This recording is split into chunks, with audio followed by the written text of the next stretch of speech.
ડભોઈ તાલુકામાંથી પસાર થતા statue of unity જવાના માર્ગ ઉપર આવેલ એકતા હોટલ પાસે આજરોજ એક ગંભીર માર્ગ અકસ્માત સર્જાયો હતો।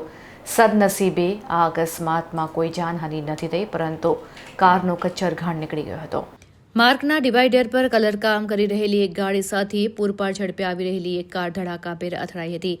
આ જોરદાર ટક્કરમાં બંને વાહનોને મોટું નુકસાન પહોંચ્યું હતું અને કલરકામની ગાડીમાં રાખેલો તમામ કલર રોડ ઉપર ઢોળાઈ જતા ચારે તરફ રેલમછેલ જોવા મળી હતી। અકસ્માતની તીવ્રતા એટલી બધી હતી કે કાર અને કલરકામની ગાડીને ગંભીર નુકસાન પહોંચ્યું હતું। જો કે સૌથી રાહતની વાત એ રહી કે આ ભયાનક અકસ્માતમાં સદનસીબે કોઈ જાનહાનિ નથી થઈ। હાલમાં ચોમાસાએ વિરામ લીધો છે અને રોડ રિપેરિંગ તથા કલરકામ ચાલી રહ્યું છે, ત્યારે અકસ્માત સમય સ્થળ પર હાજર ડિવાઈડર કલર કરી રહેલા મજૂરોનો પણ આ બાદ બચાવ થયો છે। અકસ્માતને પગલે માર્ગ ઉપર થોડા સમય માટે ટ્રાફિક જામની સ્થિતિ સર્જાઈ હતી। જો કે સ્થાનિક અને પોલીસની મદદથી પરિસ્થિતિને કાબૂમાં લેવામાં આવી હતી। આ ઘટનાએ ફરી એકવાર સ્ટેચ્યુ ઓફ યુનિટીના માર્ગ ઉપર વાહન ચાલકોને સલામતીના નિયમોનું પાલન કરવા અને વધારે પડતી ઝડપ ટાળવા માટે ચેતવણી આપી છે।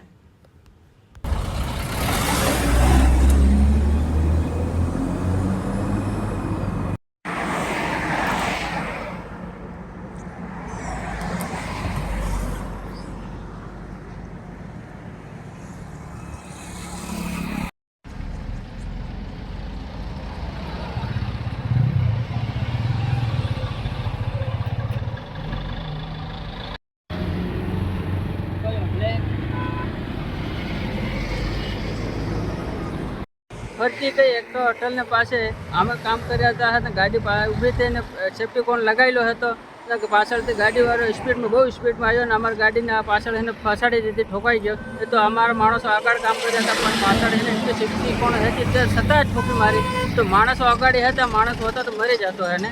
એ તો ભગવાનની મહેરબાનીથી એને માણસો બચી જાય ને અને ગાડીવાળો એને ભાગી ગયો એને હોસ્પિટલ જતો રહ્યો, કંઈ ખબર નહીં એને ગાડી મૂકીને જતો રહ્યો અહીંયાથી। કઈની ગાડી હતી? આ ગાડી છે ને અમદાવાદની છે એવું કહે છે ભાઈ, એને અમદાવાદના થયા એમ અમે તો કોઈને જાનહાનિ કે કોઈને કઈ જાનહાનિ નહીં અમને। અને ગાડી મૂકીને જતો રહ્યો હોય અહીંયાથી, આવ્યો નહીં પાછો એને ને આવું છું એમ કહીને જતો રહ્યો હોય એને કંઈ ખબર નહીં કોણ હતો ને કંઈ નહીં। એ તો સારું છું, અમે ભગવાનની મહેરબાનીથી બચી ગયા એને અમારે, બીજું કંઈ નહીં।